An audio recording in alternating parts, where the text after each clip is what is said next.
Doncs com dèiem al principi d'aquest informatiu, no volem acomiadar-nos avui sense parlar d'una part important de les festes de Santa Tecla, que és el projecte Santa Tecla per a tothom, que té l'objectiu d'arribar a tothom, que no hi hagi barreres, que hi hagi una igualtat a l'hora de disfrutar la festa, que tots els ciutadans de Tarragona podem la gaudir per igual. Per això teníem nosaltres els responsables de cada una de les parts que fan possible aquest projecte. A la meva dreta tinc la consellera Victòria Pelegrín, la consellera d'Igualtat i de Serveis Públics. Bona tarda. Hola, bona tarda.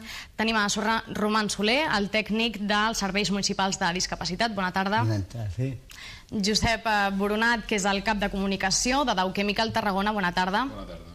I per últim, Carles Balanyà, representant del col·lectiu de la Llar de Sant Salvador. Bona tarda. Bona tarda. Bé, comencem parlant una mica per l'inici d'aquest projecte, com va sorgir. Ara ja té 19 anys, és la 19a edició, que és de Santa Tecla 2009.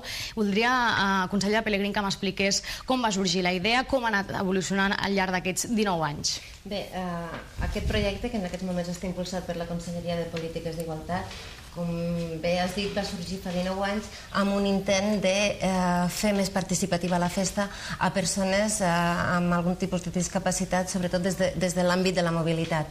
En els últims anys nosaltres el que hem fet ha sigut agafar aquesta idea i donar-li més impuls des del punt de vista d'entendre les necessitats del conjunt de la ciutadania de participar de la festa i sobretot per què no, durant les festes de Santa Tecla, fer una ciutat molt més igualitària.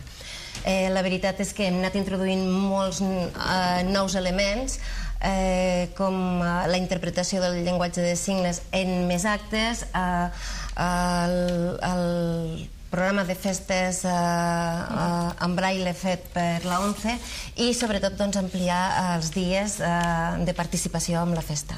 El llibre el podem veure aquí, que és el d'aquesta edició, també amb el tema d'enguany, que és la moixiganga, però voldria, Roman, que ens expliquessis una mica els detalls d'enguany, de l'itinerari que heu preparat per aquesta Santa Tecla 2009. Sí, per tal de contribuir i amb aquesta visualització del fet de la discapacitat en el moment més àlgid de la ciutat s'ha preparat un seguit de dispositius ja des que es va començar el programa l'any 91, el que ja és el que anomenem una penya festiva en la que gent amb mobilitat reduïda pot participar dels actes de la festa gràcies a uns companys que els donen suport i amb un transport adaptat necessari. Aquest dispositiu se centra sobretot amb els residents de la Llar de Sant Salvador, però hi ha altres ciutadans que hi participen, com ciutadans del col·lectiu de persones amb dèficit auditiu, etc.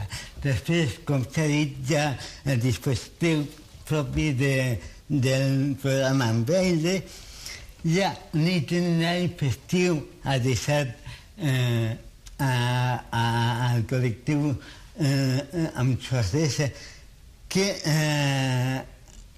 que s'interpreta en llengua de signes des del pregó fins a altres actes que es fan. I volia remarcar l'últim d'enguany, que és la novetat, que és la vinguda d'una companyia de teatre de Castelló que